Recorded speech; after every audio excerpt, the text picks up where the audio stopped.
me and hear me. So I'm Sam Alberts, this is Quilting Curve Studio, and today I'm going to be working on Brenda's wedding ring quilt. So I'm really excited about this one. I'm going to be doing some custom quilting, obviously, but just heads up, last time on the live, I did drop the stream because of my internet. It seems to be relatively stable today. So if I do drop out though, just sit tight and I'll be back pretty quick. Okay, so I'm going to turn you around and let's go down to the machine. I am going to try and answer questions maybe a little bit today. Hi. And also I'll stop. I've got like my tablet running down here that's playing my live. So hopefully I'll be able to look at the questions there, but no promises, guys. I'm sorry. I'm just by myself. All right, so let's turn you around. Get mounted up. All right. Yeah, sorry about that. Okay, we're all mounted up here. So today I'm going to be using this ruler to start off with. This is the Quilted Pineapple number 12. So I do have a plan for Brenda's quilt today. It took me quite a while to get it sorted out and marked up yesterday, but I am ready to go here.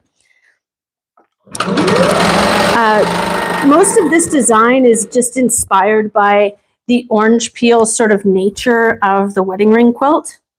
So that's kind of where I drew my inspiration from. And also, we don't want to do too much quilting.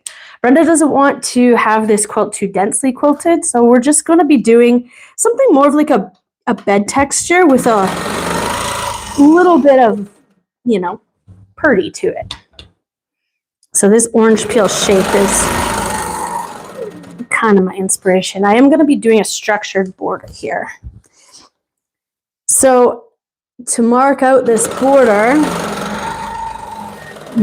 some of you might already know this, but I do have like an entire course on structured borders that are all just like this. I'm just going to move you a little bit. A little bit more. Hopefully that stays pretty good right there. Okay. I do have an entire course about quilting with rulers and doing all of these fancy pants borders. I work with curved rulers and round rulers, straight rulers, and do a ton of this. And I show you how to mark this out. But what I have done is a lot of the math to separate this border into equal increments so that I can get these beautiful shapes in here and look even. Even though most quilting isn't perfectly straight or even, Brenda's probably one of the closer people that gets there, honestly. But nothing's ever perfect. So it does take a little bit of math, a little finagling, and a little bit of smudging it. And one of the other more important aspects of doing sort of these structured borders is you'll notice how I'm not going right to the top here. I've got a 3/4 inch space so that when my design is complete, Brenda has a little bit of room to square this up, but she also has space to put her binding on and not cut off the design.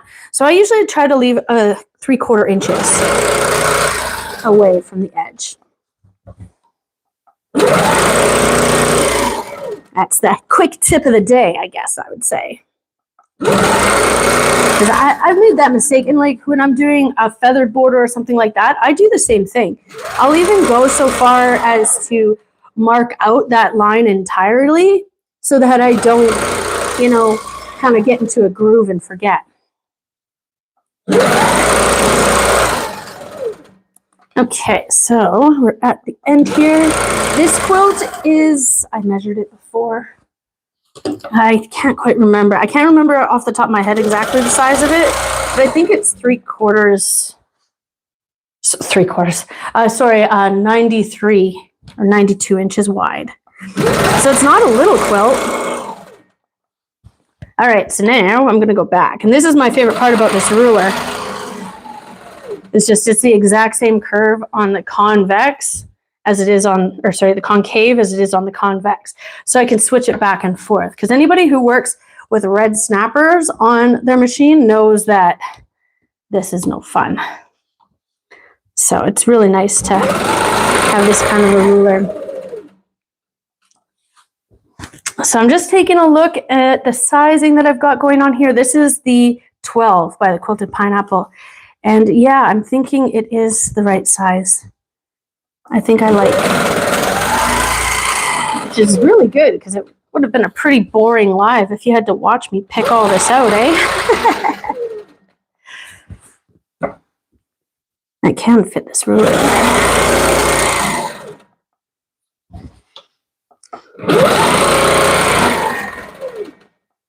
So yeah, so this shape, again, if you're new here, I am working on a wedding ring quilt. We're going to be moving down into the body, hopefully a little bit later. Brenda is really well known in my studio anyways for doing lots of borders. A lot of her quilts have a lot of really great borders on it, which I love because I really enjoy quilting borders. Like I like coming up with these cool designs and just adding it into the quilt. Lots of people ask me, like, how do I come up with these like designs for these borders? And honestly, I work the design from the inside out. So I started designing in the main body of the quilt, so in the orange peels, and then I move into the borders. And the reason I do that is to make the quilting more like cohesive, so that whatever border design I have is complementing the sort of designs that I'm doing within the quilt itself. Because nothing is like, I like a cohesive quilt. I mean, we put all of this effort into the piecework, you know, making the piecework look really good. And then we put all of this effort into picking the colors that coordinate and go together. Like we have to spend, in my opinion, at least that much time coming up with something that's going to complement all of those things as well. You don't want to just mishmash a whole bunch of stuff together, right? Yeah, this looks pretty good. Coming in like this in the concave of a ruler does take some practice. So if you are trying to use your ruler like this and you're like, oh my goodness, I can never seem to hit my spot, it's just practice. It just takes some extra time to learn how to like visualize how far to hold this weight, because you have to be that 1/4 inch away, and it does take some extra time to visualize that. Okay, so that's a beautiful orange peel border. I like it.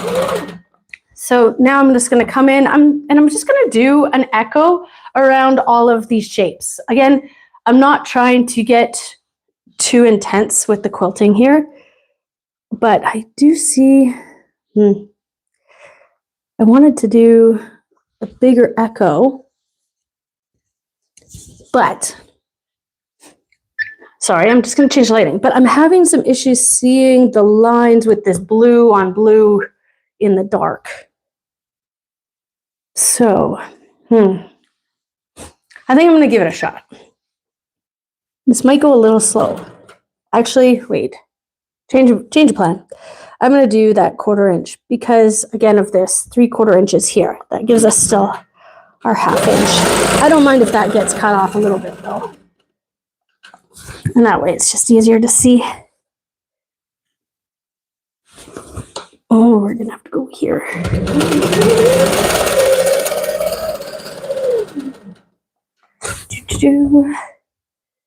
And back down.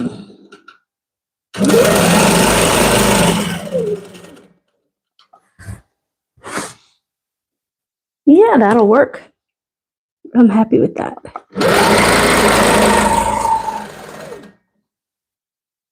I'm just going to stop on that line just to readjust.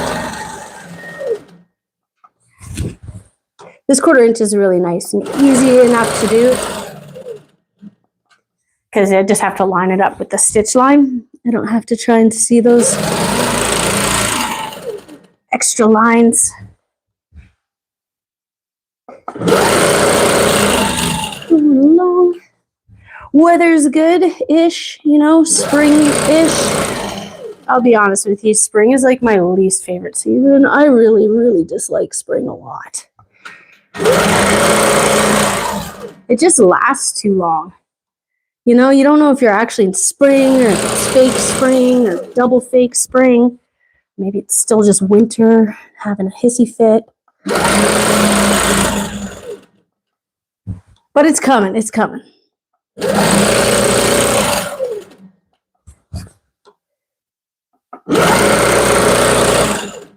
Ooh-wee. So,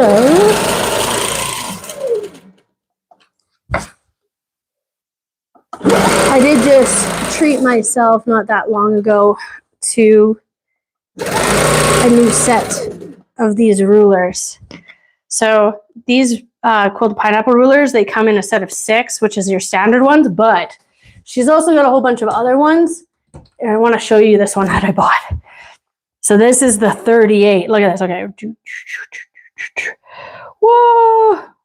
Look at the size of that ruler. It's gigantic. Like, it's so big. Anyways, I was really excited about that. That was my sort of present to myself. These rulers are not cheap. They're definitely something that you would want to invest in, like save up for it, for sure. But I really like to have these rulers in my professional studio because, especially that big one, because I do a lot of Judy Niemeyer quilts, like those big Quiltworks sort of ones, and that's why I bought those particular large rulers, so I can just get some different curves and work within those big quilts a little bit easier. Okie dokie. Almost the end here. I'm really close to the edge there, but it is what it is. I probably should have planned that a bit better. That one might get cut off a little bit, but I think we're going to be fine. So for here, I'm just going to come up and I'm just going to stop on this line here. Get a good 1/2 inch still. And then, sorry, I got to cover you up for a sec. I am going to break thread.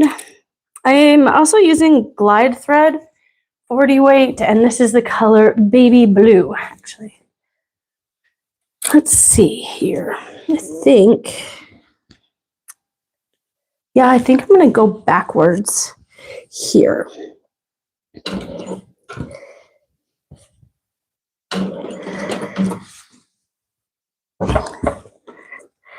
Just going to go backwards. What do I mean backwards? I mean like left to right. Here we go. And back this way. So if I was trying to make this like super fancy pants, I would like add some kind of a detail within these guys. But again, Brenda doesn't want me to over quilt this quilt, so I'm going to keep it pretty simple. The first straight ruler today, like every day, I am using my Silly Moon Quilt Company Rocket Ruler. This is my favorite ruler. It's just really comfortable for a straight edge ruler. It's got beveled edges, so these edges aren't sharp in my hand. These ones are, you know, just regular cut, but Kelly at Silly Moon has put a lot of effort into making these beveled, and I really appreciate that, especially for like an everyday, all-day ruler. I quilt in my long arm studio, you know, 6 to 8 hours a day. Usually 6, honestly, because like 8 hours standing over this machine can get a little exhausting. Just for your brain, eh? Just for your brain. But it's nice to have a nice, comfortable ruler to hold all day long. It's not too often that I quilt a quilt where I don't use rulers. I love the way they look. It's honestly one of the whole reasons why I decided to invest in a longer machine, was because I wanted to use more rulers. At that time, ruler quilting was not something people were doing on domestic machines. So I didn't realize that you could use rulers on domestic. Otherwise, I probably would have tried that first. But yeah, up here and back down.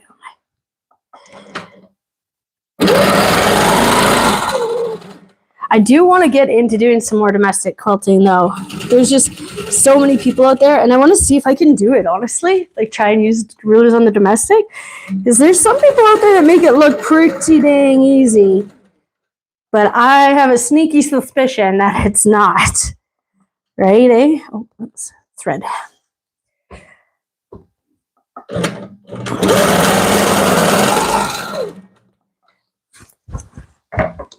So, as I'm going to come to the end here, I've kind of got a plan for this space. I'm actually going to treat this inside space and this outside space the same, is my kind of plan here.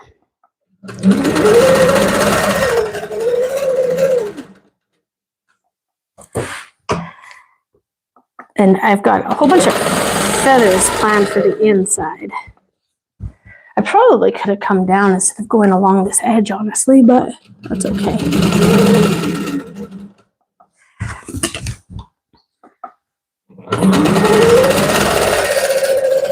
It's so funny, like, I put all of this time into planning my quilts. Like, I really do. I plan my quilts like a day or even 2 days, depending on like the complexity of the quilt, in advance before, and then I do all my marking before I mount, and I make sure everything's going to fit. Like, anybody who's taken any of my lectures or classes knows this. But anybody who's watched one of my lives knows that not everything always goes to plan.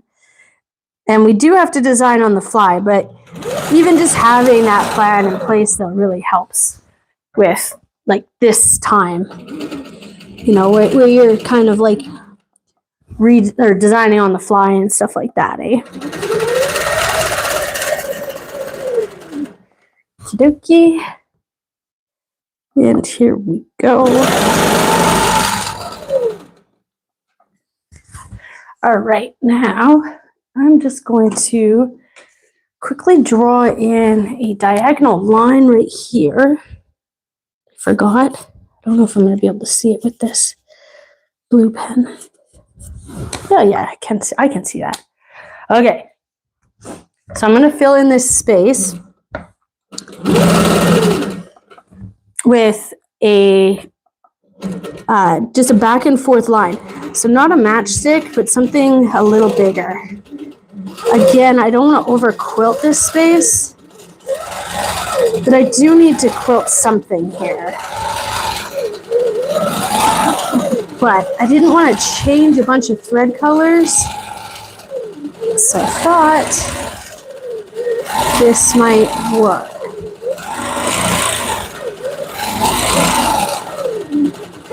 I do use a ruler for this design. It just helps me stay straighter.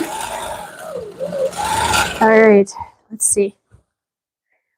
What do we think? Do we like the way that looks? I love it. Yep. I think that looks awesome. Kind of brings this piece together, and then I don't have to change thread colors or do a whole bunch of finagling around. So yeah, I really like this. I also do like a little bit of extra quilting in the borders because, you know, these are like the places that are like next to your face or like hanging over the edge of the quilt or the bed or something like that. So I do like a little bit extra quilting, and then the more comfortable part can be down here. But let's just go with this.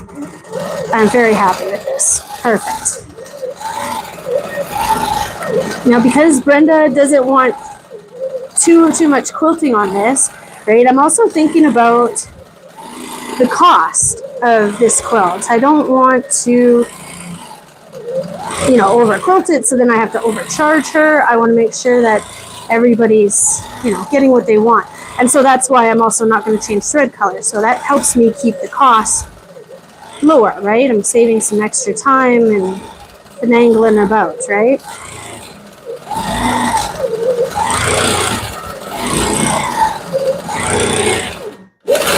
Oop. Little wibble wobble there, that's okay. Move all my stuff out of the way. Anyhow, so as I'm using this ruler to do this design though, I just want to mention, like, I'm not using it to push the foot. I'm actually coming down and moving this, and I'm just moving my ruler after I move it to kind of line up with this next line. So it helps me with my spacing, and it also helps me stay straight. It just kind of looks like I'm pushing it along, but I'm not. You don't want to be like using that much pressure on your repressor or on your ruler foot and things like that. You just want to keep the pressure kind of light. Move the ruler up a little bit. And I mean, this is still sort of like a free motion quilting situation, right? We don't want to have it be all perfect. Nobody's perfect.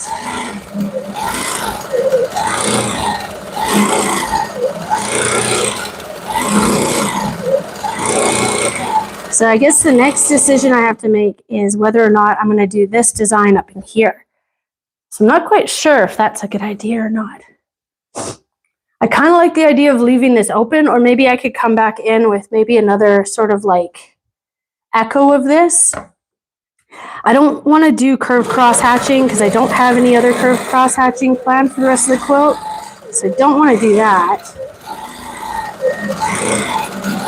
But I kind of think doing this design up there might be a little overkill. It's also nice that I'm not changing thread color because like this one border here, as you can see, is a little scrappy. So having that consistent thread color helps me out a lot, but it also keeps the quilt sort of cohesive as well.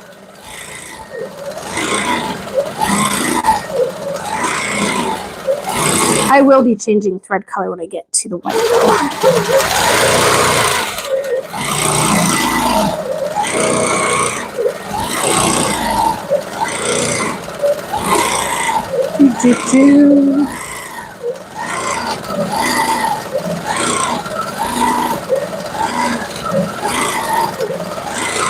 So just a little moment to brag here. My oldest kid is doing some upgrading here at home. She's taking physics so she can go into some fancy pants college program. And she got 100% on her last physics test. Who does that? You know, I kind of think I'm a little bit clever, but I am not that clever. This is really proud of her. Proud mom moment.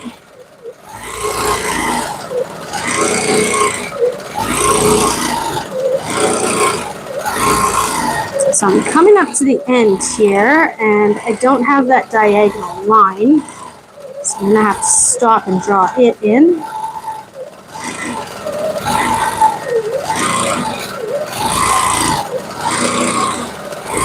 Oh, I love how fast this is going. I'm stitching at 12 stitches per inch. I am going a little bit fast, so I should probably slow down a little bit. Okay, now we are not going to be able to see that blue line on this dark fabric, so I'm going to grab my chalk pencil, if I can find it. No, I can't find it. But I do have this other little marker pencil thing here. What is this? Ultimate marking pencil.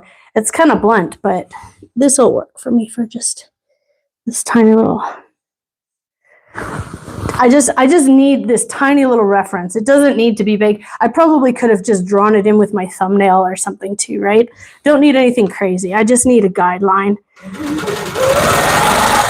Because that way I can just bounce these up and down and finish. Perfect. Woohoo! Perfect as we're gonna get. Okay, let's see. I'm going to break thread here and then take a look at quilting. Oh yeah, that looks great. I'm really happy with that, how that came out. So now the moment of truth here, what do I put in this area? I do feel like I should add something, but I kind of think I'm going to be doing this design again down here. So like there's going to be a lot of this. So I wonder if I should do it. What do you guys think? Should I do this same design up here? Or I am watching the chat right now. So, oh, Middle Tennessee. Oh, you got it paid off last year. Congratulations. Sometimes when somebody comments, like the comments kind of pop up. Let's see if I can go find the live chat here. What do you guys think? Do you think I should do it? No, yes, no, yes. Okay, I'm going to start with an echo. I'll try a big echo. Quick, big swirls. I don't have any swirls. You know, I do have feathers within the quilt. You think I should? Okay. Let's see. I think I'm going to do an echo. I appreciate what everybody's saying here. I am going to do this later on. I think it's going to be a bit much. I think I'm just going to do an echo. I like the idea of doing big swirls too, though. But what about a feather? No. Okay, I got to turn the light on. How's that? It's not great. Okay, I'm going to do a 3/4 inch echo, which is quite large. That 3/4 inch echo is quite large, but I kind of have a feeling. Let's take a look. That'll look good. And then I'll come back in with one more little skinny one, guys. Okay, big one and then a skinny one, and I'll just leave this empty. Usually if I was gonna like do all my fancy quilting, I would fill this, but I'm gonna leave this. So I'm just gonna do this, and then I'm gonna put one more little guy in. Yeah, that's how it's gonna roll. Okay, I'll see if I can do this with the light. I can't do it without this light on. I'm so sorry, but we're just gonna. But we have to do Brenda's quilt proper. We can't just wing it. Gotta make sure we're doing it right. This won't take too long. I know this is a big one, but again, I don't want to over quilt this quilt. It's imperative not to over quilt.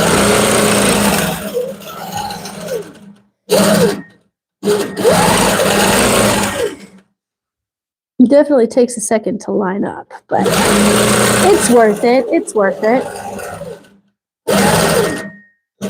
Plus, having these extra sort of echoes on this side, it'll save me because I kind of cut that corner one off a little bit by accident with all my fancy planning, and I still made a mistake. That's okay. We make mistakes.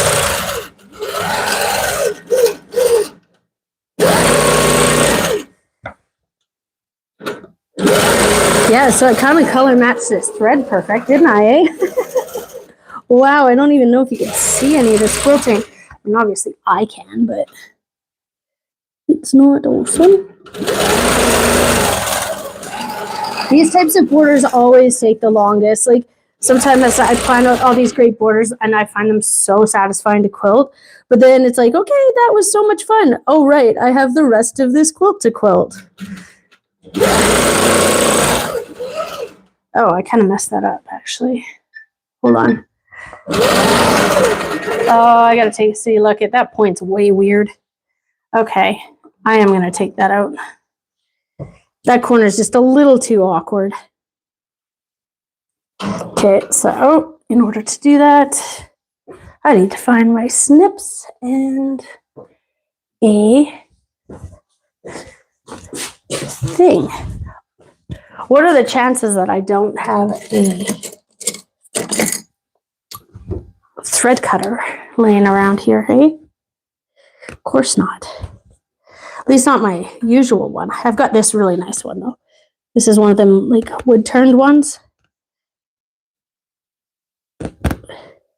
I got it from an artisan guy in the place called the Bombay Pass.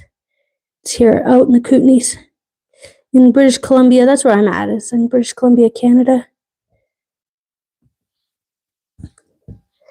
Ooh. See if I can find that bobbin thread.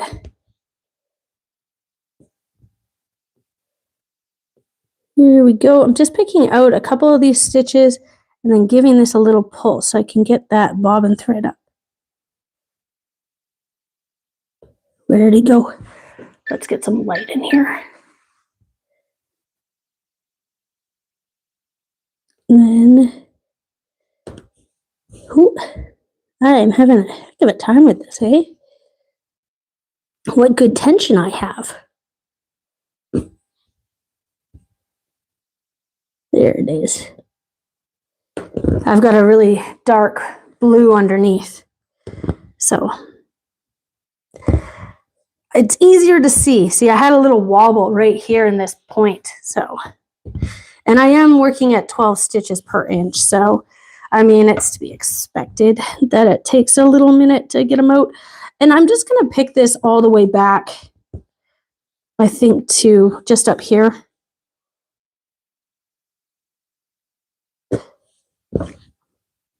That way I can have a nice fresh start.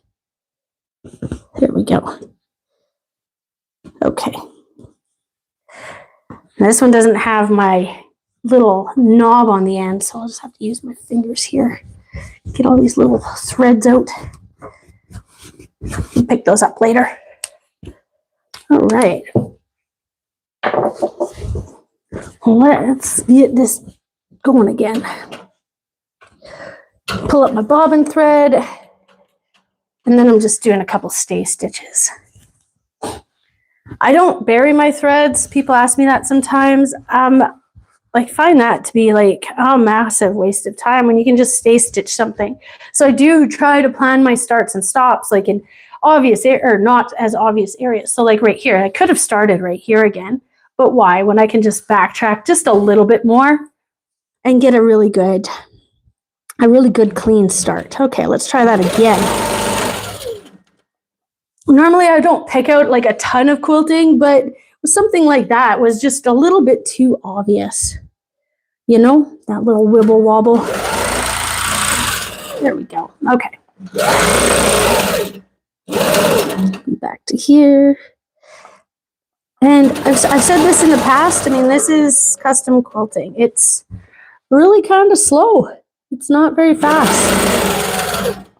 All right, here we go. Let's get that light off again. And we're going to go back with one more final echo. I feel like this last little echo is just going to complete this and just make it look intentional, right? So it makes it look like it belongs here, not like the afterthought that it actually was. There we go.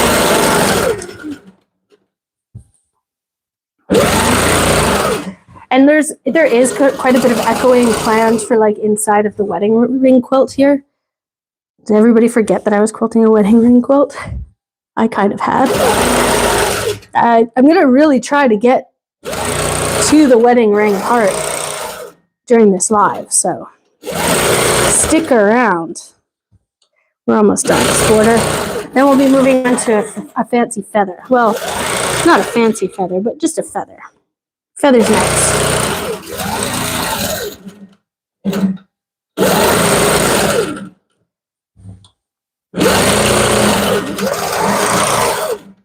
So, I mean, I could even come back in and add in this like zigzag up here, but I'm not. I'm not going to do that. I want to leave that. I want to leave that open. Again, like we could, if I made all of my decisions on the fly like this, I would totally over quilt every single quilt that I did. Because I mean, planning your design is all about editing down, you know, like it's one of the steps that I take when I'm planning my design. Like I always edit down. You don't need all that stuff there. Especially when we're talking about bed quilts and things. Ooh, that one's a little close, but it's not bad. Okay. Just a couple stay stitches. Pull this up. So we're going to have to change thread color too. Snip and snip this one. And let's check it out. What do we think? I love that. I think that's more than enough quilting. Yep. In my opinion, nailed it. But also, in my opinion, I want to add in some pebbles and a whole bunch of other things too. Yeah. So anyways, okay, let's move on. So I'm going to quilt this little white border next. And as you can see, I've kind of already come in and drawn my spine in here. And I'm going to switch thread colors from the baby blue to the white. I got a nice fresh roll of thread here, spool of thread here. And what I'm doing is I'm just tying my blue thread, the end onto the white thread end. And I'm just doing like a little a little basic bow knot, like nothing crazy, just your little basic knot. And then I'm coming down here and I'm just pulling on my blue thread and I'm pulling this until the white thread comes through. Oh, there it is. Oh, there's a lot of drag. My knot came loose. Sometimes I do have a thread net on my white thread. I'm going to take it off. Right now it's actually adding a little bit too much drag. It's a little too tight. So I'm just going to work without a thread net for the next while. Sometimes that happens, like when you get a brand new spool of thread, those thread nets can be a little tight and it can throw off your tension. So now I'm going to try and thread this machine on live. Nope. Not in the dark, I'm not.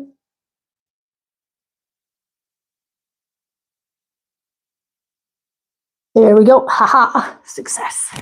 Okay. So you can kind of see, I hope you can see that I've got a spine drawn in here. I've drawn this spine as a guide, so because I'm going to put a feather in there. And my feather is going to kind of like wave throughout this little border. That is the plan. So I'm going to just start. So I'm going to start right here because that's as far down as I can go. But before I get going, I'm just going to, you can see my spine here. I've got my marker. I'm just going to draw in a couple of these. So this is the way I'm going to go. Okay. Because the way this feather is going to travel, it's traveling around the quilt. So I'm going to quilt up here and along the top, but then I'm not going to be quilting this side of that feather until I come back all the way around when I complete the quilt. I'll be going down the other side. And so by drawing in these plumes, when I come up around the quilt, I'm going to be able to connect the feathers to themselves. I hope that makes sense. So I can start my quilting right here at the top of this plume, and then when I come around, I'll be able to connect everything. That's the plan. All right.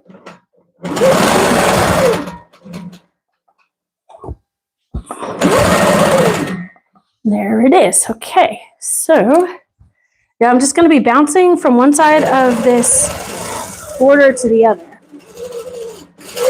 And that way, I'm not going to have too much thread buildup because, again, we don't want to over quilt this quilt. So by drawing in that spine, I can kind of build it as I go by quilting this one sort of sided feather.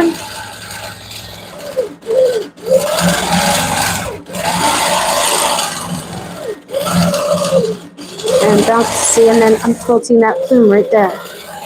Or sorry, that spine. Come back and start the next one. I'm going to stitch along that spine and I'm going to come up.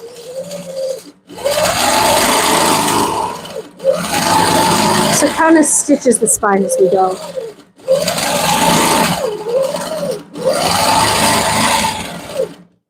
Just in my opinion, it just sort of eliminates too much thread buildup. because you can get a ton of buildup when you pre-quilt that spine and all those things. And you can see here, I kind of made a mistake, and so I just put a little X on my line there. So that's what I do if I make a mistake, because once you erase a water line or a water-soluble line, then you got to wait for everything to dry before you can draw in another one. And this is just your regular bump back feather.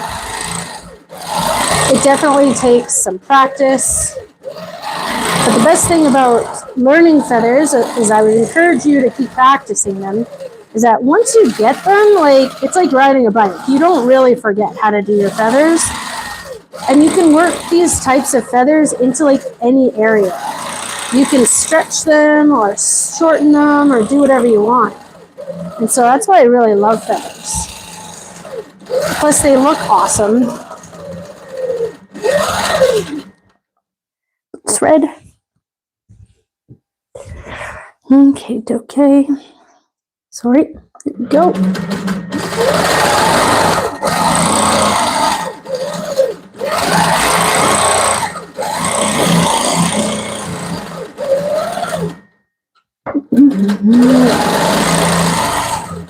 I am keeping like these plumes kind of large, you know, like again, not over quilting. I love this feather. It goes really fast too. I guess another reason why I chose some of these designs today too is I need to balance the time that I'm taking with all this ruler work with something that's maybe a little bit faster. And like that's part of the planning too, right?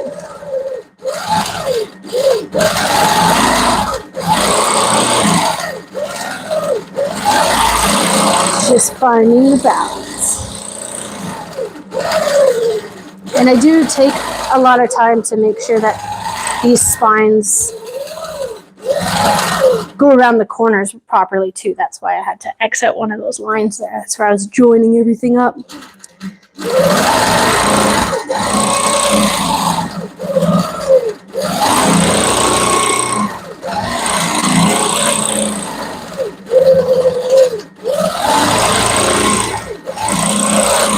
I think the other reason I really like bump back feathers so much too is because they genuinely look good on almost anything.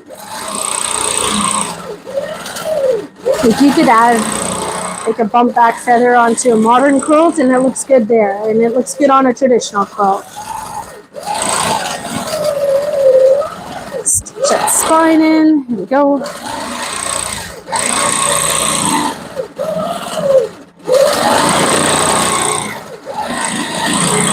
Should have said I was border quilting today, hey? Ah, well, we're gonna get to the body here eventually.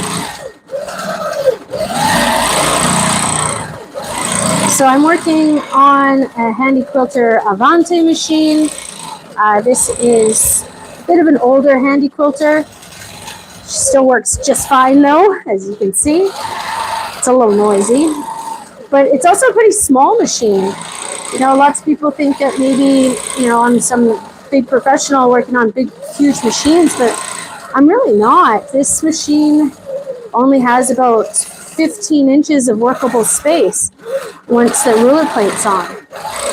So, just goes to show you can do a lot of things on just a little machine. So, it's all in how you use it. Okay, so I'm coming to that corner. So you can see I've drawn that line, so it just kind of really nicely goes around there. I really love my Handy Quilter. It's been a great machine. This is actually my second Avante. My first one I kind of took apart. I tried to fix it on my own, and it didn't work. I was not able to fix it. Just gonna put that in there like this. Curl around here. Okay, that one's a little weird. That's okay. It still looks fine. Okay, and now I'm going to be coming to the end here. I'm just kind of measuring with my finger. I can feel my plate right there. So I am going to be able to just do, which is good because I've got to stitch this in the ditch. All right. I do like to stitch in the ditch. I didn't obviously stitch this one in the ditch because I was going to be crossing that line, but this one I am going to take the time and stitch these ditches.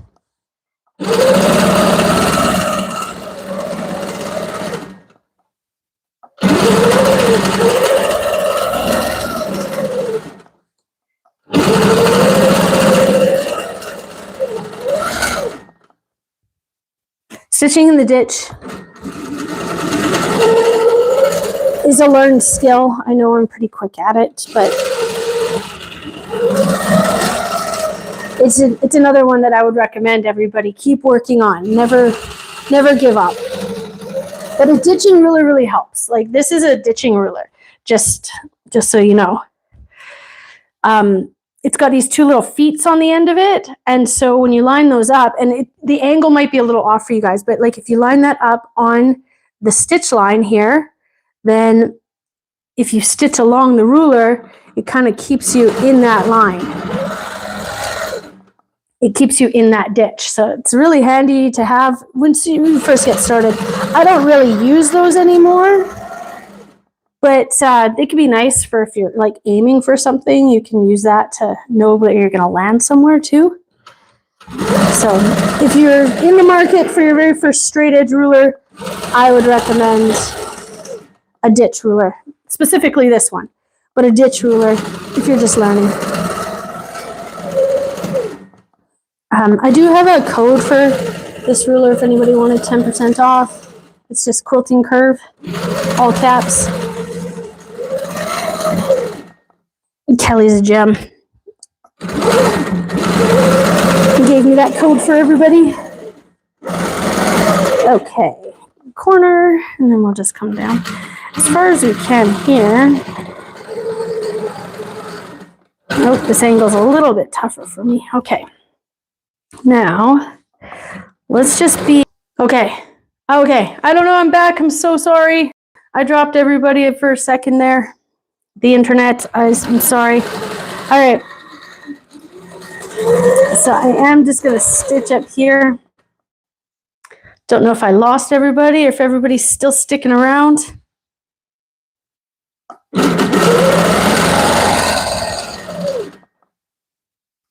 I am going to continue. Oh, man.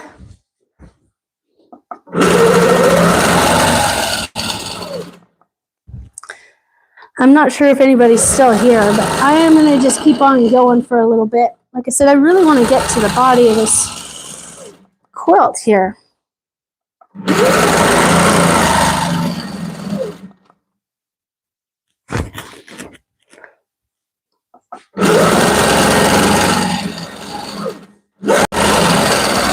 I'm not sure when I dropped everyone.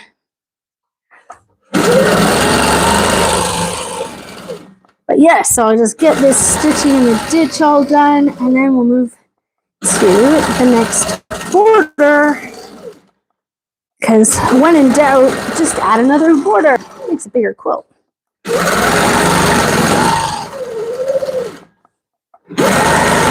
I don't think I'm going to get any sunshine today. I'm stitching closer to the window, and it's getting a little bit brighter. But it doesn't look very sunshiny. All right, right to the corner and then down.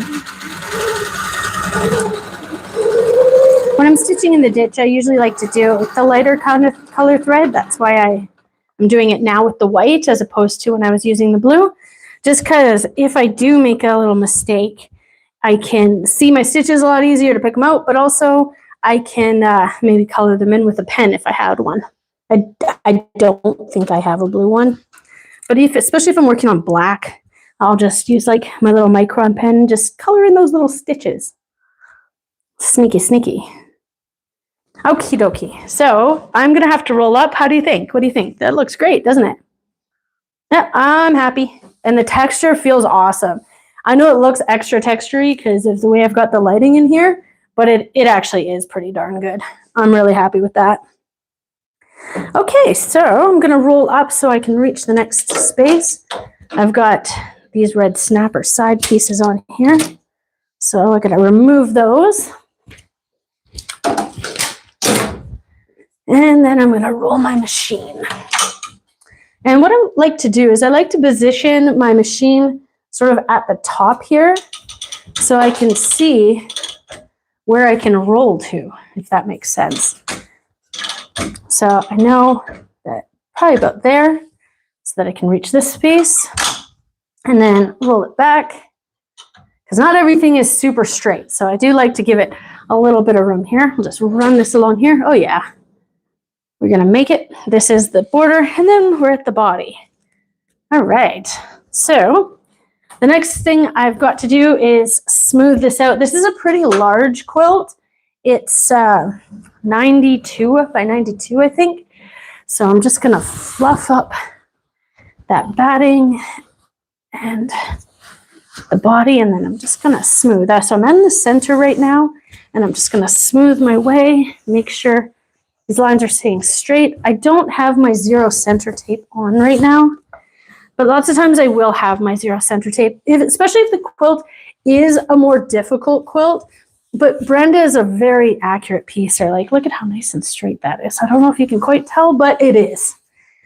She's a very, very accomplished piecer. So I'm just going to continue and smooth this.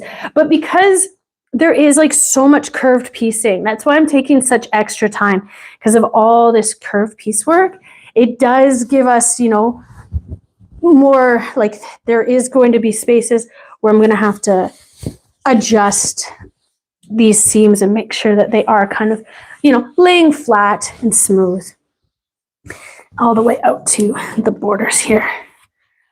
Also, this backing is flannel, so that's a little sticky. So I have to make sure that I'm paying attention to the batting, so the batting's not like kind of a little bit rolled up on here, because I am floating my quilt. All right, so with that all in place, I'm going to baste it. If I haven't lost my ruler somewhere. Oh, there it is. Found it. So when I baste my quilts down the side, I like to use my ruler, my ditch ruler for this. And I start at the bottom and go up. It helps keep everything a little bit straighter. So bring up my bobbin thread here. See if I can do this with the other hand. A couple stay stitches, and then what I do is I use my ruler and I kind of smooth the fabric out to where I want it to be, and I haven't placed my clamp on yet either. And then I'm going to stitch along my ruler. I do this for a couple reasons. Reason number one is it keeps my fingers away from this needle. Lots of times we can be tempted to, like, you know, hold things like right here or like smooth it as we go. And in my experience, that's when you're going to hit your finger. Not when you're free motion quilting here, but when you're trying to manipulate the fabric to go where you want it to, that's when you're going to hit your finger. So that's why I like to use a ruler to do that. Okay, now I'm going to cut this off. See, like I don't have very much space, but we've got enough. We've got enough space. Now I'm going to add this red snapper onto the edge of this flannel. Now I might have to switch to my regular clamps a little later. Oh, that's going to work.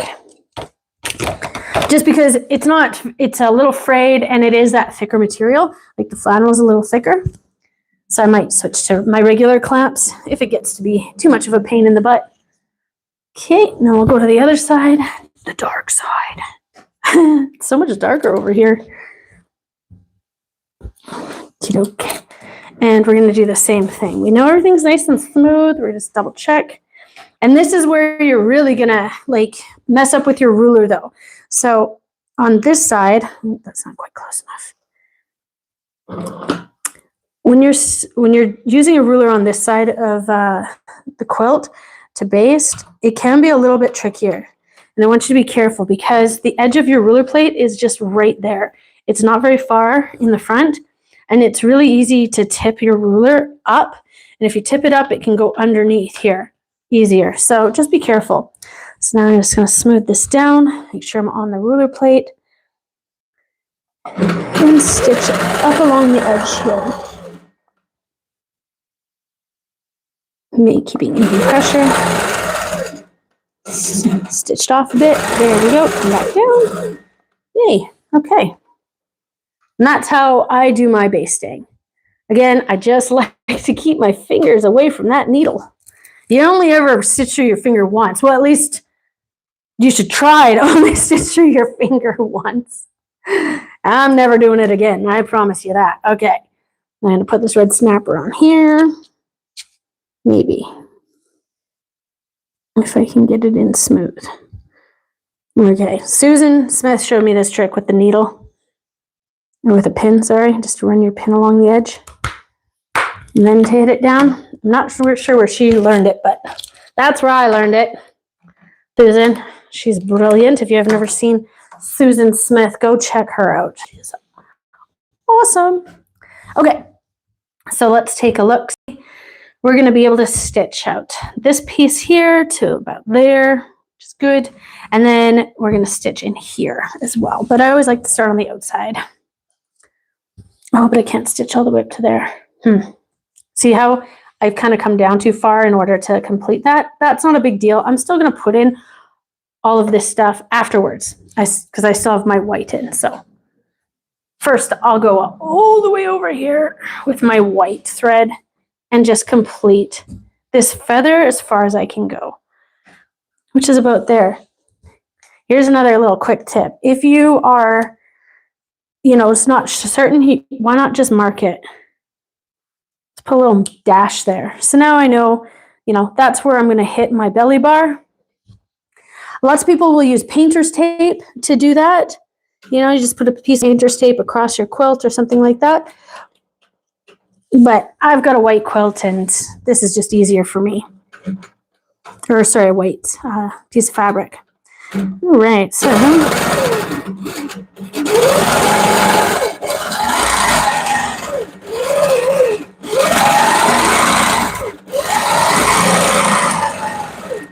I do like working like this. I've got my white thread in, so I'm going to stitch as far as I can, but then I'm going to change thread colors and then work my way down the quilt that way. I'm not going to just finish everything in one color and then come back.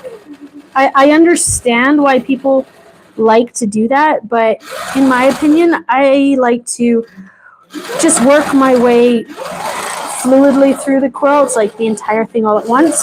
Because then when I hit the bottom, I know I'm done. All right. So just ditch this a little bit. Custom quilting just is slow. It takes this time. It just does. All right. And we'll just hop through these lines. Get to this side and ditch here.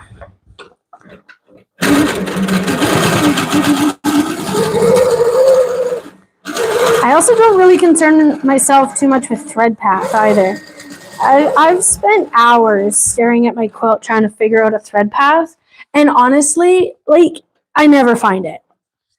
I've quilted hundreds of quilts, and I've never found the thread path before I hit the bottom. I always find it right at the end. I'm always like, oh man, why didn't I just go that way? Such an idiot sort of situation. Okay, so I'm going to change thread color. I'm going to take this white off, this giant spool of white thread. And I'm going to throw on this baby blue color. I am using Glide. I also do have Glide in my bobbin case as well. I do wind my own bobbins for the most part. I like to match that backing color. And then I've got everything pretty calibrated to just deal with 40 weight thread, like on a day-to-day thing. Like if I'm working on some kind of fancy quilt or a show quilt for whatever reason, obviously I'll change threads and needles and all that stuff, but I usually keep everything pretty standard at Glide 40 weight. And that way I don't have to mess around with recalibrating my machine all the time, I can just kind of just give her and make it work. Okay. So I also know that I've got my mark down here, so I can go 1, 2. I can only put in 2 of these, but that's no biggie.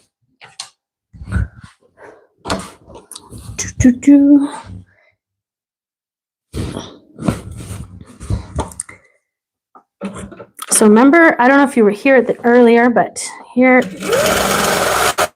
is, see how far away my curve seems to be from my point? But it's not. It's just a weird angle, and I understand why people struggle with that. It is a weird angle when you're coming in on the concave. But just keep trying. It's kind of like one of those things that every person kind of has to feel it for themselves. Like, I can't tell you any like special trick. You just kind of have to, oh, that's how you do it. You know, it's like trying to explain to somebody how to balance on a bike. Like, you can't really. It's not really a possibility. Okay. So I probably don't really need to break thread here, but I guess I will. Yeah, I don't really think I needed to do that. You're not going to notice a couple extra stitches right there, but that's okay.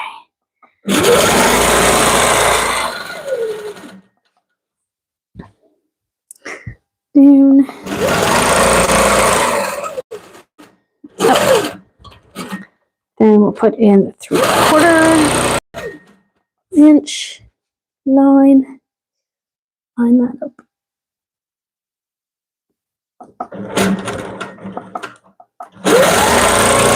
Lined up. And finally, this one. Ta-da!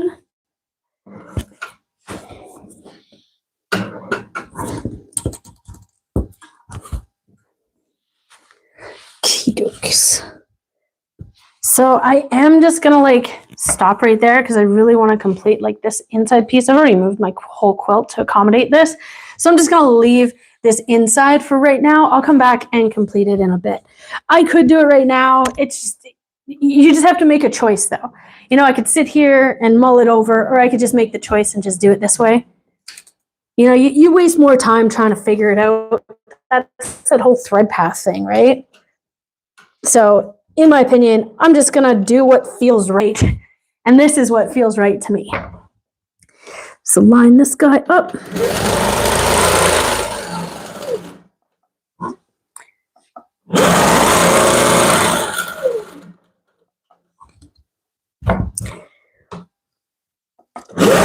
I'm not entirely certain how much time it's going to take me. And I'm not going to do that this time. I'm not sure exactly how much time it's going to take me to complete this order or the next one. The next one is exactly the same as this, dudes and dudettes, folks.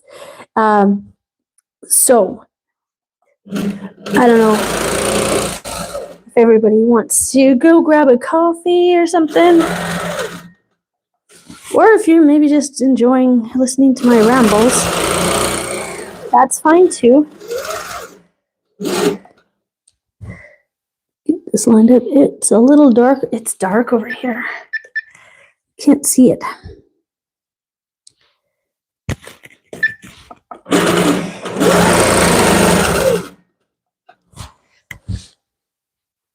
Yep, dark.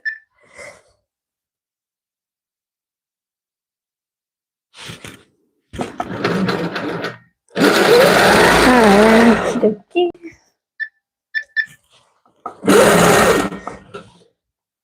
But once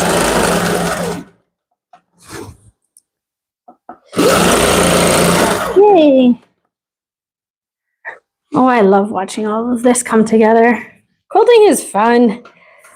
I love this sense of accomplishment that we kind of get from this, from like just seeing these designs develop. I just love that. Okay, so moving on, we're coming into this space here. So basically, I'm going to do exactly what we did in the other border, just in reverse is my plan. And I hope that makes sense to everybody. It should. Won't be quite as technical because I do have like a piece bit here and a piece bit here. So I won't have to like do the perfect outlines that I did over here. I'll be able to stop them at the border and just travel along. So it might go faster, it might go slower. I'm actually not quite certain which way it's going to go. But let's find out.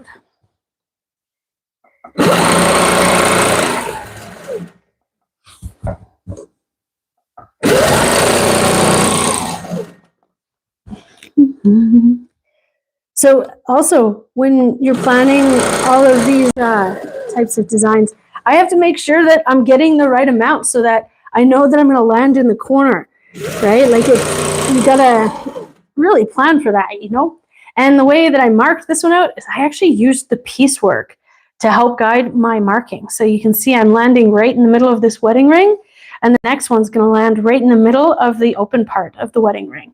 And then I split that in half. So these are not actually exactly the same size, but it is exactly the same here as it is in the next border because I continued those lines. So it's actually a perfect echo. See, planning, smart. So it's going to make it look even extra awesome when I add in this back and forth line, because it'll look like it's one gigantic border as opposed to all these little borders. And that's kind of what I was going for. And even though it's not like a perfect echo of what's happening in the quilt itself, because I did think of that, because I couldn't get these orange peels to be big enough. I just didn't love the way it was looking, because I did think of that too. You know, if Brenda wasn't going to finish piecing the whole thing, I'm just kidding, I'm just joking. It's kind of a funny thought though.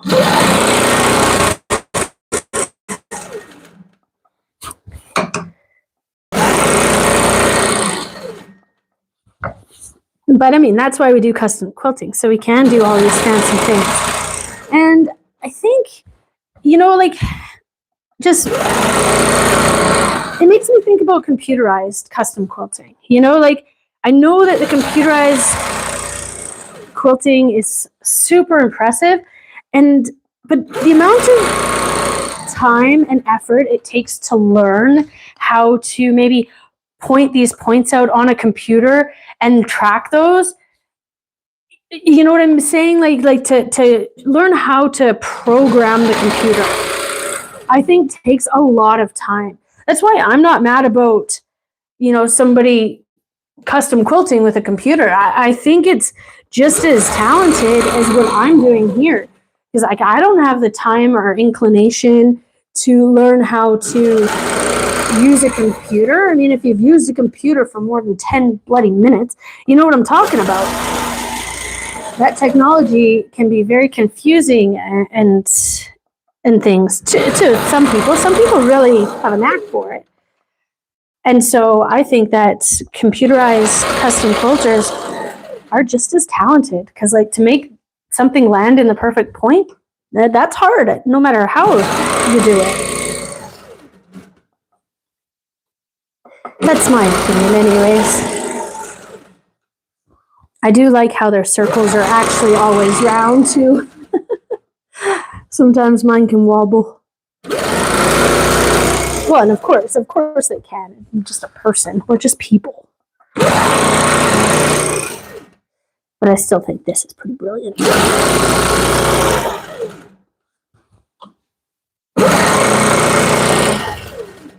And it's just because fabric is just so fluid itself, you know, like it shifts and stretches and moves, and yeah, it's just the way it is.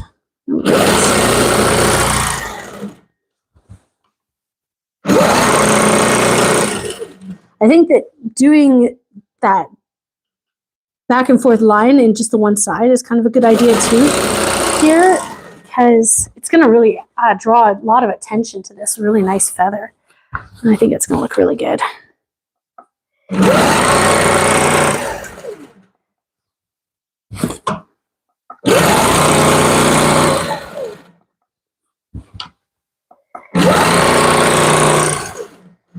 So sound off in the comments. Does anybody charge for the planning of their quilting? Because it's something that is something I am charging for. Because all of this thought and all of this effort, it takes that. It takes time and takes effort. So I am charging for this service. Well, not that it's a service, but I am charging for this now. Because it takes me a whole day to do at minimum. So yeah, let me know what you guys do. Do you charge for planning of your quilt designs? Are you not quite there yet, or what's the deal?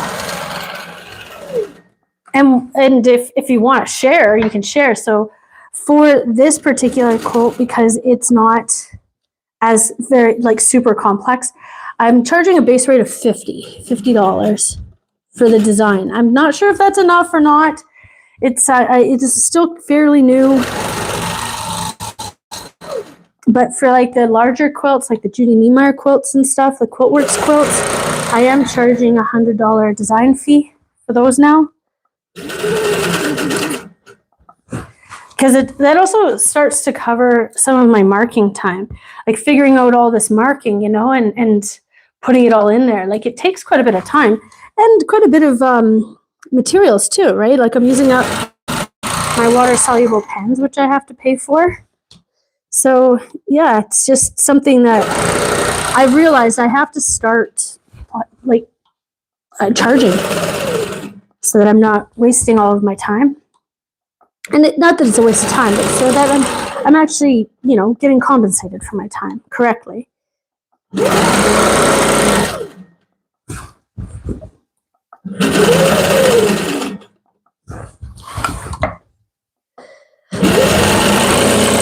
Oh, did you see that smooth ruler transitions, hey?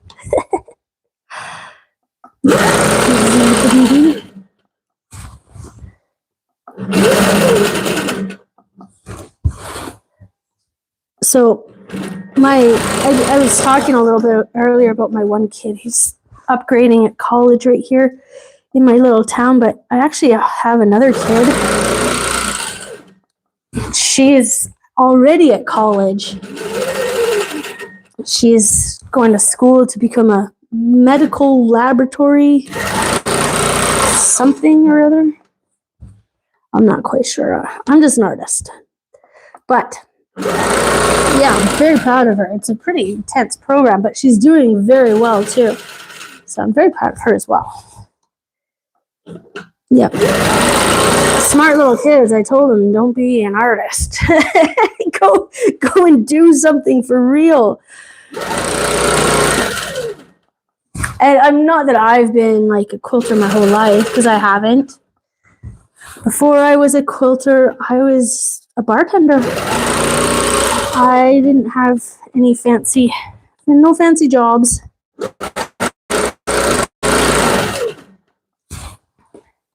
But I really enjoyed bartending though. I mean, it was a fun job. Being out there and just hanging out with folks, mostly when they were happy. Okie doke. So this one's going to be an opposite line. Remember how we had to draw the line up here so that we can get those little zip-de-doos in, or these are back and forth lines? Okie doke.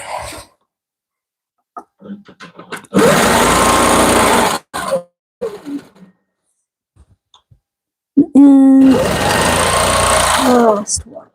But I am going to draw that line in there again so I don't get too lost with this weird marking pen. Again, it's a guideline more than anything. And I'll mark the other one on the other side since I got it in my hand. Okay. And switch rulers.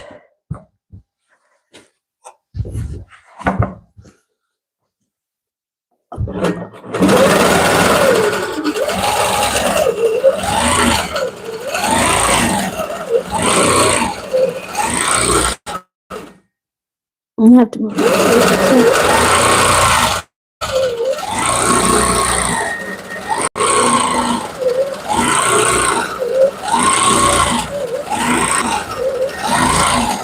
Again, I'm just using this ruler to kind of keep my lines sort of a consistent spacing. Okay, and then I'm going to turn and go this way.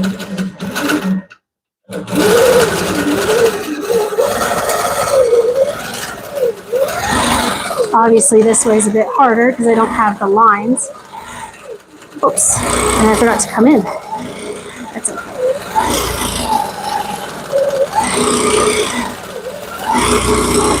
I might fix that, I don't know. Kind of on a roll right now.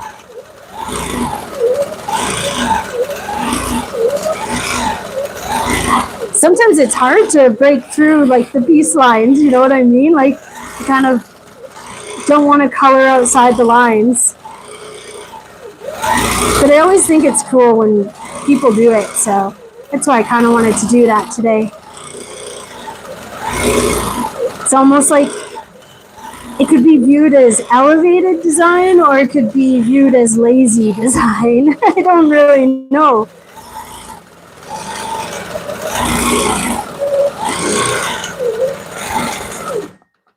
Just kind of hitting this ruler, my other ruler here. There we go.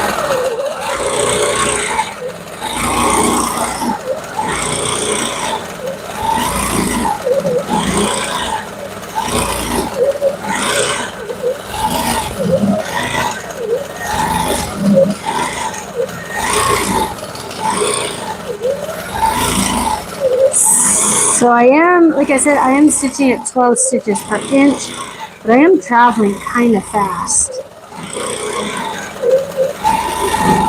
I have a feeling if my alarm was on, we'd be hearing my alarm going off all the time. Some machines have those alarms. I'm really happy I'm able to turn it off.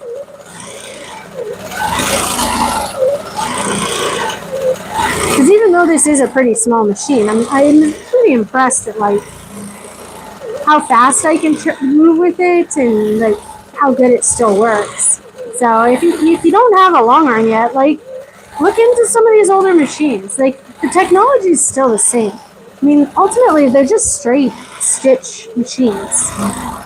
I do like the stitch regulator, obviously. That's how I work. I do work with my stitch regulator on almost all the time, just because of the nature of my stitching. You know, I am doing mostly custom work, so I do like the stitch regulator. That's my own like crux.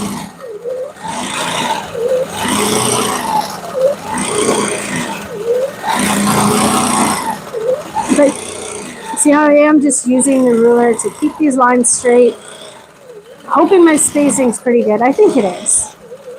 It looks pretty good to me.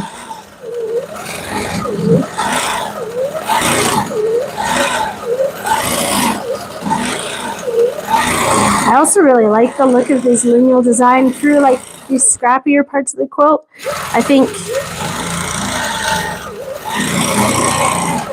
it just really ties everything together. I don't know how much more I can talk about this border that I've done twice on this line.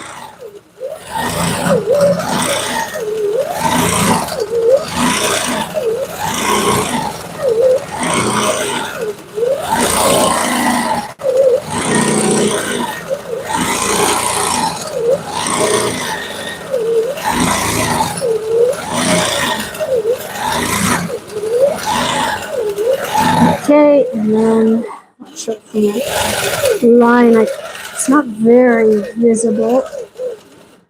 There. Okay, and then I can come down this way a little bit.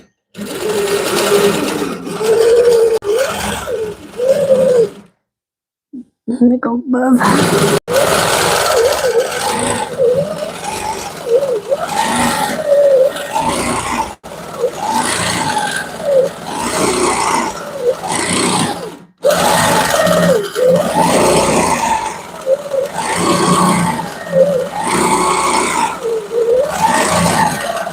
So when I finish this, because this is a really dark fabric, I'm gonna finish it up here. So let's just, I'm gonna go right to there. because I don't want to make it too obvious where I'm starting and stopping. And the light thread will show up a lot more on this darker fabric. So I'm just going to stop right there.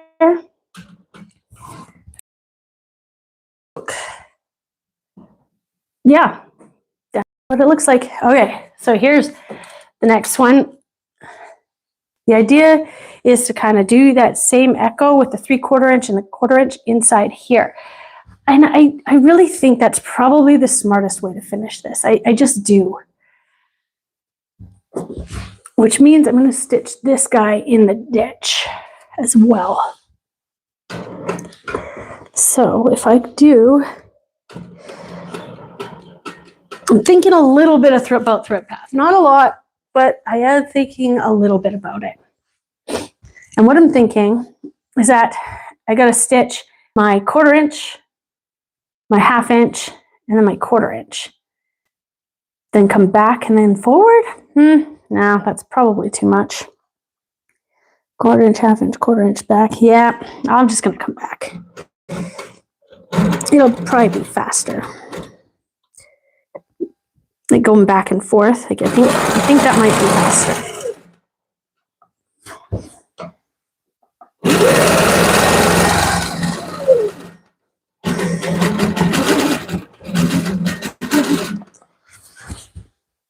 Nope. Maybe not because of this light situation.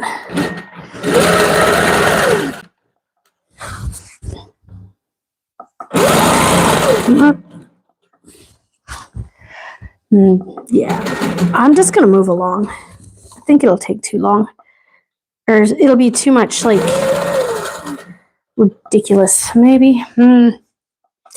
So on the fence here. Okay, so let me explain what I'm on the fence about, just in case somebody's lost. So I've stitched in the final piece here, but I do have to stitch in this ditch. But the way that I did it, and then I was like back and forth and then back and forth, I'm trying to decide if I should stitch all the way back to here and then continue to the next space. Because that way I can just kind of get all this stitching in all at once. Like when I get to the end, it's all done. But it's kind of building up a lot of thread. The thing is it's going to build up thread anyways. Like there's no way I can change that, because otherwise I'm just going to do what I'm doing, get to the end, and then stitch all the way back anyways. So I think I'm just going to go like I just did, go all the way back and then forward again and kind of zigzag my way across this space. I think that's going to just be the most, like the easiest way to do this. And then, like I said, then it's just kind of done, you know? Don't have to finagle with it anymore.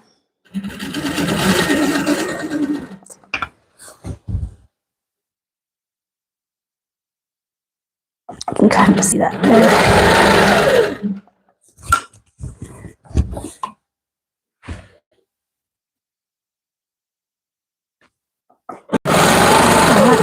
It's so funny. I totally thought like I totally thought I was gonna be done this so much faster than I really am. I always think that though. I constantly think I'm gonna like stitch this out so fast. I'll be done in an hour. Like this doesn't take that long, and then like 5 hours later, still working on the same thing. Is anybody else like that? Like I'm just constantly like that. I always think I can be finished this so fast.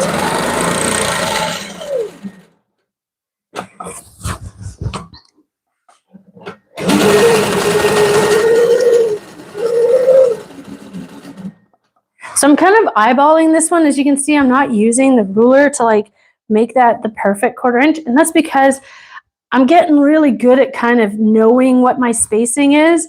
If it's off by like just a smidge, that's not like the biggest end of the world on a quilt like this. Because it's like the overall effect that we're going for. So like, even though I am doing like my best to be as precise as possible, it's not gonna break, you know, anything if it is off by a smidge. Nobody's really gonna be able to tell. Except maybe Brenda, if she's watching.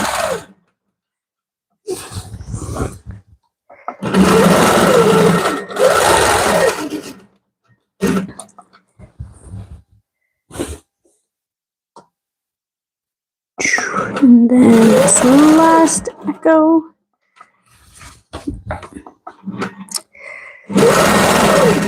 So remember when I said this might go faster? I think it's not. I think it's going to go slower. This little bit of ditching is just, yeah, it is going to go quite a bit slower, I'm thinking now. But that's okay. I got this thing called all day long. I'm just kidding. I got so much other stuff to do. But today is just going to be a quilting day. But it's a perfect day for it. Honestly, like you can see, like there's no sunshine out there. So might as well just quilt away. I don't quilt as much in the summer, I'll be honest. I can't see. But like even just piecework, I don't piecework very much in the summertime. I usually spend my summers out at the beach if I can. I do live in kind of like a tourist town. So there's a lot of beaches and a lot of like really nice weather in the summertime here. So I usually try and get out and spend as much time hanging out at the beach as I can. We kind of just go out to like little private beaches, you know, like along the river and stuff. That's kind of where I live. It's not like ocean beaches.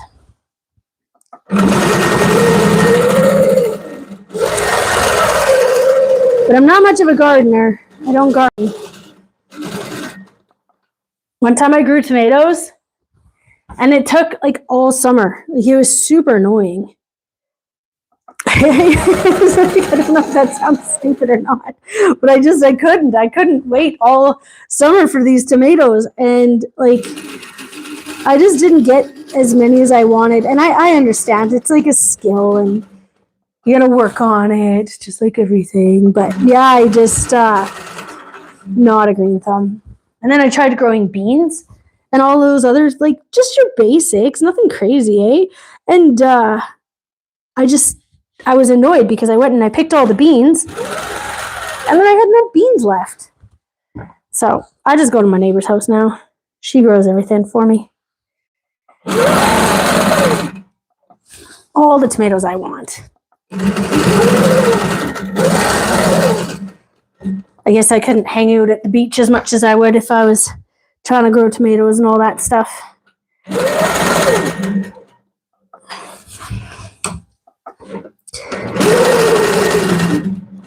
Okay. Yeah, this is a much larger quilt than what I've normally been quilting on these lives. So it's taking a little bit extra time.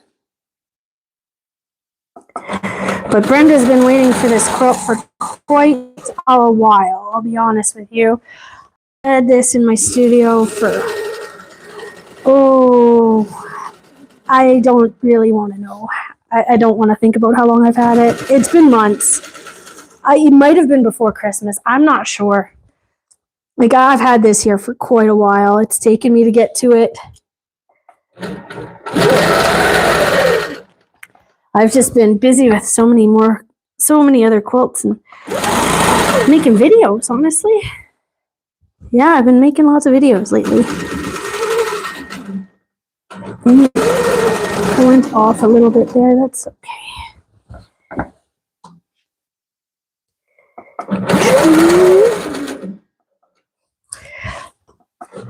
Yeah, this is quite a bit more tricksy than I thought it would be.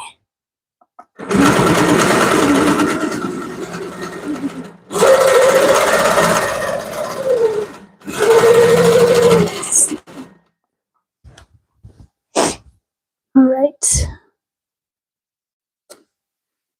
2 more. And then we will move into the actual wedding ring that was advertised as this live. So I was chatting with Brenda last night, I think it was, about, what kind of designs we wanted to do in this quilt, and I'd come up with quite a few ideas, but again, I don't want to over quilt this quilt. It's just kind of imperative that we just keep it, not too dense. So I don't think I'm going to do anything in these rings, like not anything, but I'm not going to be doing anything fancy in them. I was planning to do this same sort of feather idea in that space, but because all of the fabrics are quite scrappy and busy, I think it might just be a waste of time. Like it'd be beautiful, but there's no real point to it, like it's not adding that much to the quilt because you're not going to be able to see it. So I think what I'm going to do is I'm actually just going to ditch those and just let the fabrics be the center points. I mean, obviously these fabrics are all from the same line, or maybe not, obviously. Brenda's pretty good with her colors, but they're all curated, whether Brenda's chosen them or not. They're all really beautiful curated fabrics and they fit really well together. So I think that just allowing them to be, fabric, I think is the best choice here. Right? Just to be their beautiful pattern selves. So I'm just going to let those be, and then I'm just going to work most of my energy into stitching the ditches of all of these curves and also adding in some flare to the white, to the background, which isn't necessarily uncommon for a quilt like this, like these wedding ring quilts. It's kind of like a pretty safe sort of design because most of these fabrics usually are curated. If you're going to put that much effort into this full curve piecework, I understand. Line that up. So within the empty space or the negative space here, I'm going to put my effort into doing some echoes, ditch work, and some feathers. Is kind of what the plan is. So nothing groundbreaking. But these borders, I think, really are what's going to make this quilt stand out from the crowd.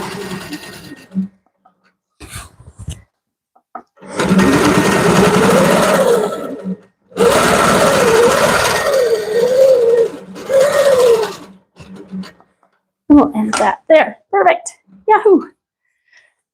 So because we are live, I am just going to skip to the middle. Normally, if I was going to just continue, I would fill in this space right here. But after we jump off live, I will go and fill this in. So I'm not going to go back right now because I value everybody's time and I understand we're here for a little while.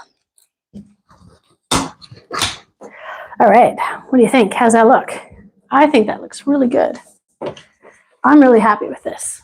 I'm just taking off my side clamps here. And then I'm going to move my machine up against this take-up bar so I can see how much space I'm going to be able to quilt. Quilt right there. And that's going to allow me to complete not quite the entire block situation here, but it will allow me to get to about here because I'm going to quilt these guys at the same time. So I'll be able to quilt this space here. So that's all right. And then when the time comes, I can roll up to just, get those extra like 2 inches, and that'll allow me to reach these last inch here. So yeah, so it's actually not too bad of a spacing for me. I'm going to take just a little bit of time though and really make sure that this batting is all smoothed. Like I mentioned before, it's got a flannel backing on it, so the batting can get quite sticky onto that flannel backing. So we really got to make sure that we don't get any tucks in the batting. The batting's more my concern than the back, honestly. So move over here, get this all smooth.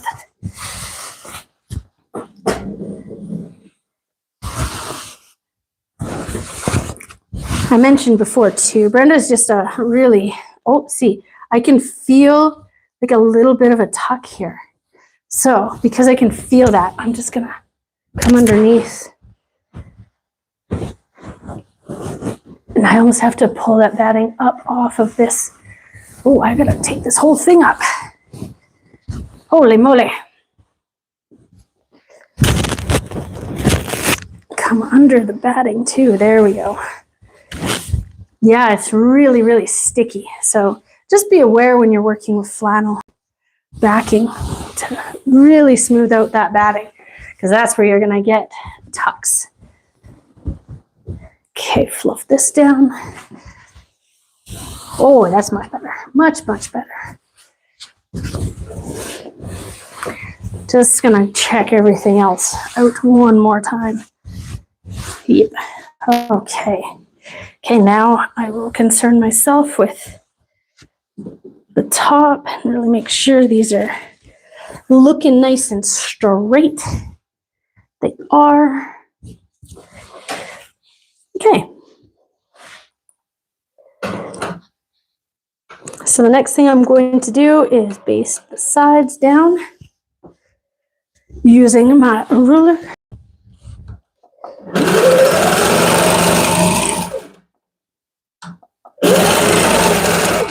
So technically, like, again, if I was to be working on a real quilt, I would keep completing like this piece and so on and so forth. I mean, custom quilting takes forever. But because we are on live, I'm just going to skip to the center so you can see how I'm going to do that. So you can get the full picture. And I will probably be working on this quilt for couple more days, honestly. It's probably going to take me 3 or 4 days to really work through this, and you know, just regular life too, eh? Like, I can only work, I find like 6 hours is probably the longest I can really work on a quilt at like one sort of sitting, and I try to take breaks too. I haven't taken a break yet, but we're going on 2 hours, eh? So it's taken me 2 hours to complete just these borders, although there's 1, 2, 3, 4, 5, 3 technically. Okay, nice and straight and flat.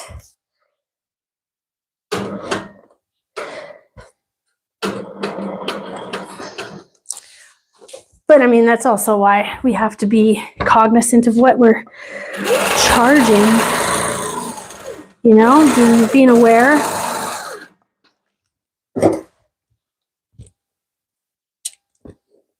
Making sure we're not working for free. Okay, here we go. That's looking good. Nice and flat and straight and ready to go. Now, here's just sort of a decision I should probably make. Should I be using this blue color? So this is a baby blue that I've got. And actually, I'll turn on all the lights so we can see. So I've got baby blue thread here, and you can't really see it against the white too much here, hey?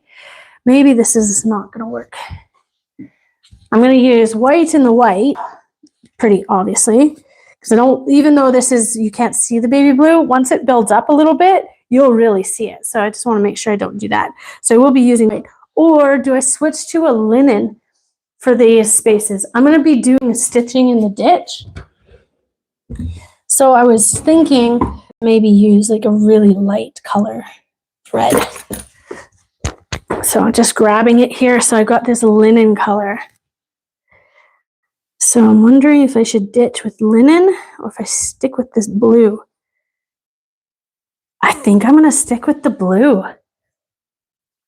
Yeah, like I really was planning to change to this color, but I think the blue will look really good, because then the design, I'm just going to be doing just kind of like a curve in here, sort of that orange peel in these middle squares. And I think because of the colors, that blue is just going to look the best. Well, that's simple. That's going to save us some more time too, isn't it? Okay. But yeah.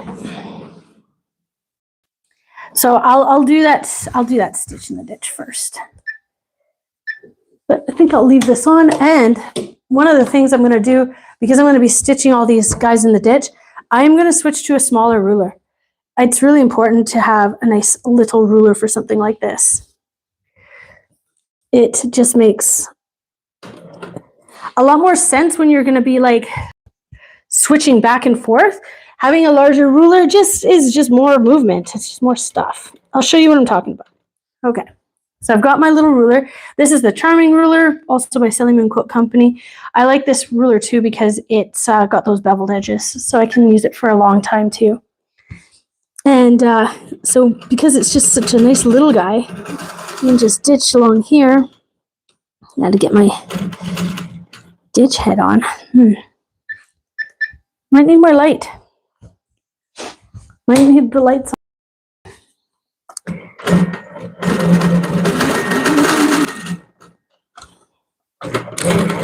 See how it's just easier to maneuver around.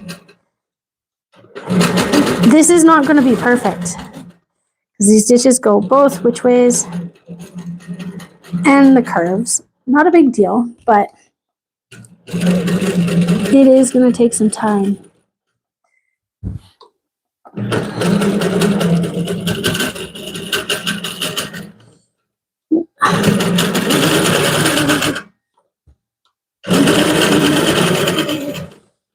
Let's take a look. What do we think? It wasn't perfect, but this blue color is like is light enough. So if I do stitch a little bit onto the white, I'm not super concerned. So yeah, do we like that look? My other idea is just to do like a double line. I think the double line will go a lot faster. I don't know.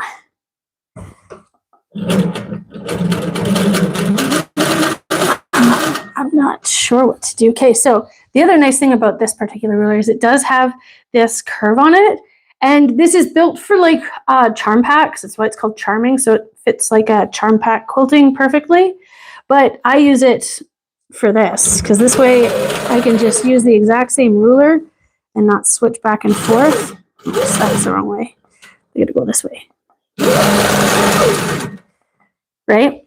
So even though it's not double-sided, like the BFF is, I can still just not have to switch rulers the whole time. I can just plunk that in there pretty quick. So then I'll work my way back. Nope, I'll have to work my way across and then back. You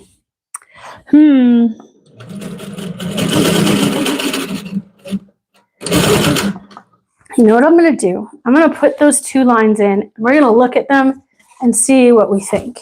So I've got this ruler, the 12. This is the one that I was using before. Okay, so this is that one. And if we look at it, it's like pretty dang close. Okay, so that means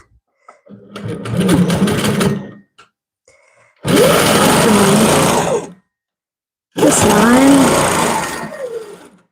that's pretty fast. Definitely faster than ditching. And then come along on this side.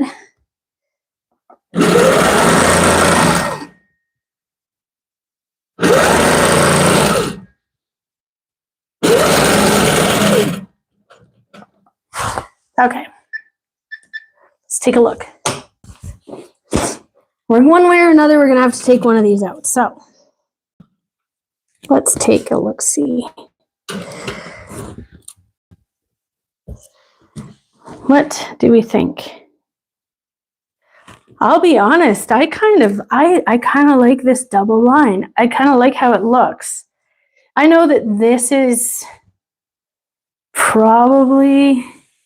going to take so much more time. So much more time.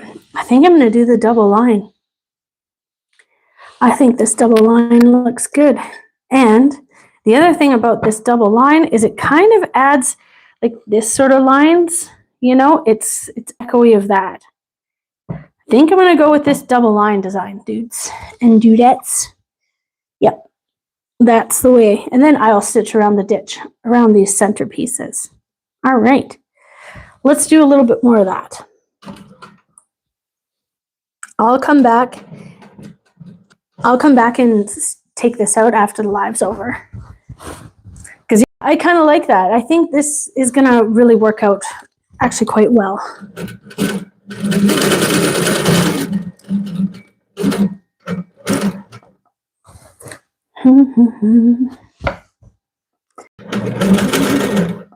See if I can do it with the lights off so we can see it stitching out.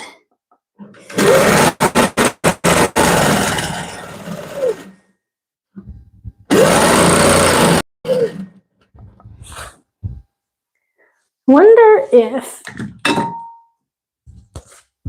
I think I'm going to switch to a 15. I think the 15-inch ruler might work a bit better.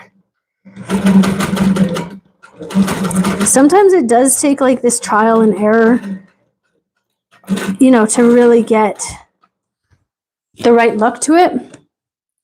That's pretty normal for me to like come up with the design. I have a plan. I've kind of played with some rulers to make it fit. But sometimes you just got to find something that's a little easier to work with.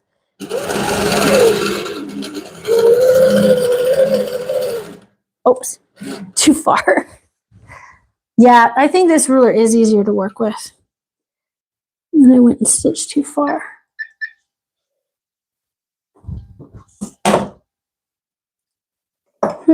Where's that? Oh, there it is.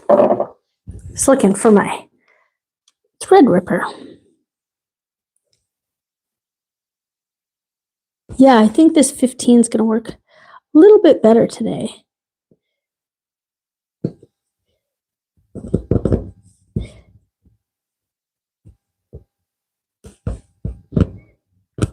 Yep. Okay.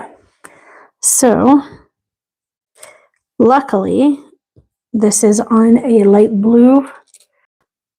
So what I'm going to do to start is I'm actually going to pull up my thread quite a ways back, like right in the seam allowance here. That's where I'm going to add that in. And then I'm going to stitch along my previously stitched lines and then tie off right here. So that's how I'm just going to fix that little bit of a mistake. What do we think? I like those lines. All right, so now I'm going to change thread color.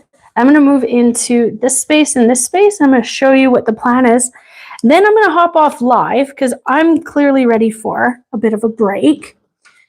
And if you want to watch this space, though, I will post some photos later on today of like the completed sort of stuff onto the community tab on my page, on my channel.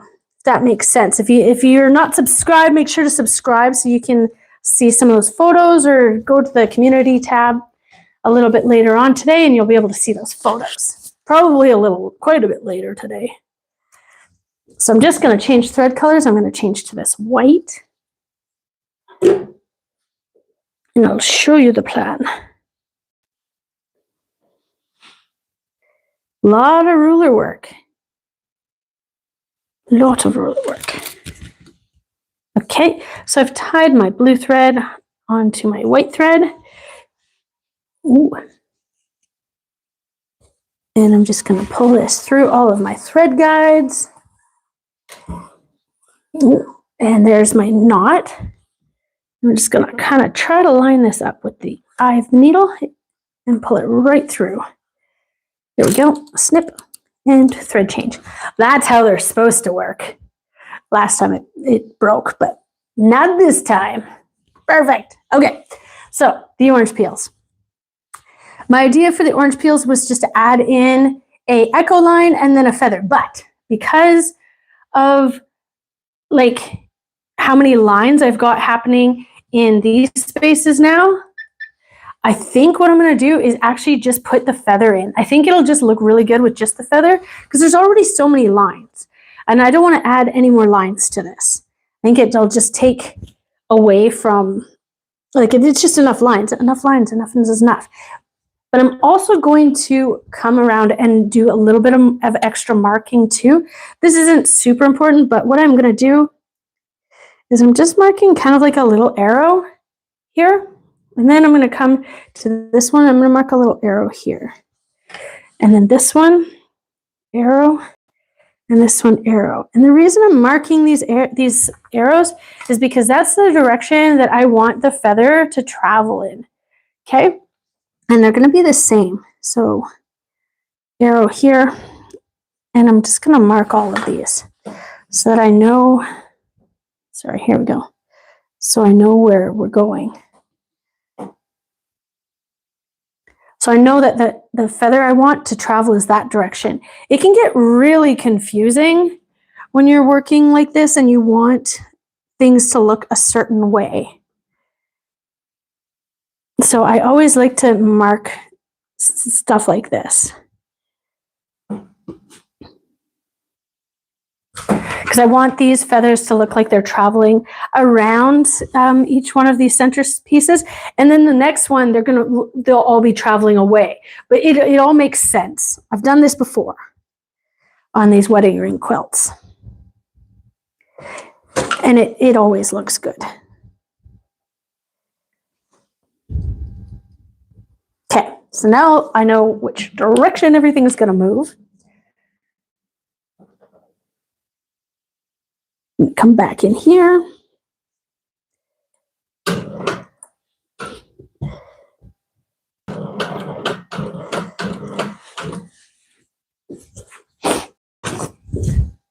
And I'm going to stitch this ditch. It's really important that these ditches are stitched. It makes these the curved piecing look smoother.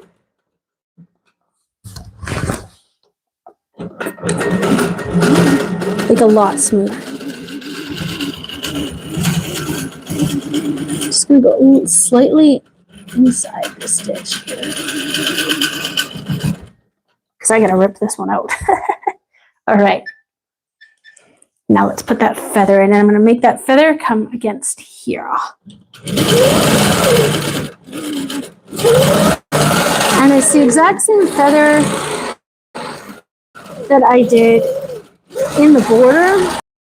This is that continuity thing here.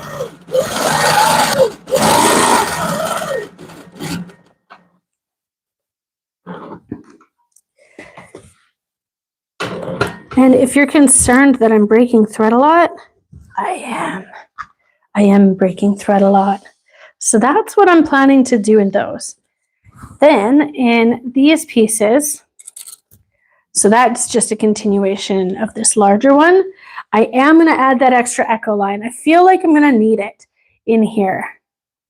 And then I'm just going to be doing a curved piece and then just a slight feather.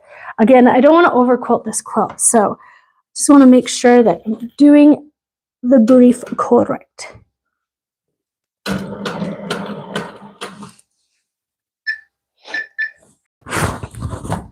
I'm going to start by stitching this ditch as well.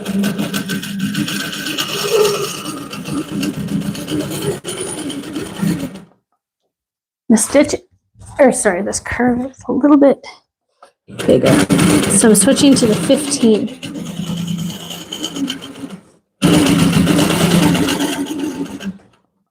I'm going a lot slower because I'm not stitching in the ditch. I'm kind of stitching almost on top of the ditch, right? See, the ditch is actually on the inside here. So it's just a little bit tricksy. Kind of like ditching paper piecing is a little tricky.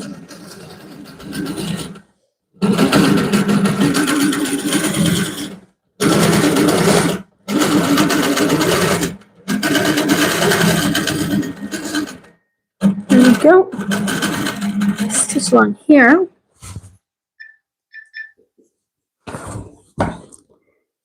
Now I'm going to add in this echo.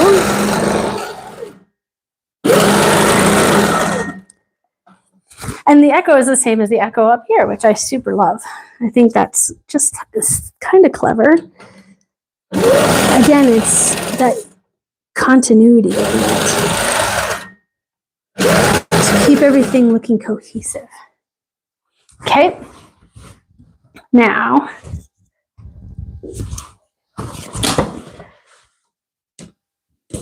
the idea is I've got this 15 again. So this is the 15. I think that's the one I'm going to want. So it's kind of like this star shape or that petal shape.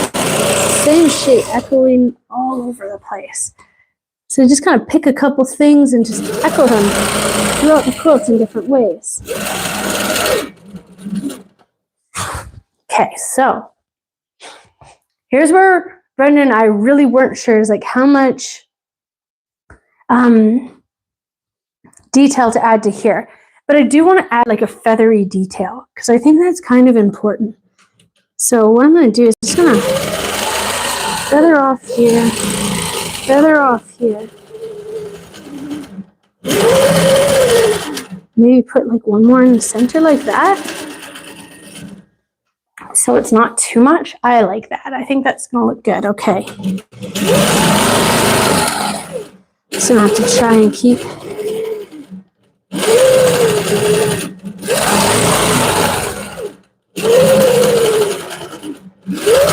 sort of like the sizing right. Yeah, I think that's going to look really good. Okay. So let's see. I might actually have to walk away from this too, just to make sure that I'm doing the right thing. Because now that I put this extra line in, I'm kind of questioning not adding it to here. But I don't know if that's too many lines. But I'm going to go and make that decision. But I'm also going to go and have a cup of tea because I think I need a bit of a break. So I want to say thanks so much for being here today with me. I thought it was really fun, and I am going to see you later. Make sure to check out the communities tab for the photos later on, and please like and subscribe. I will see you guys on the next one.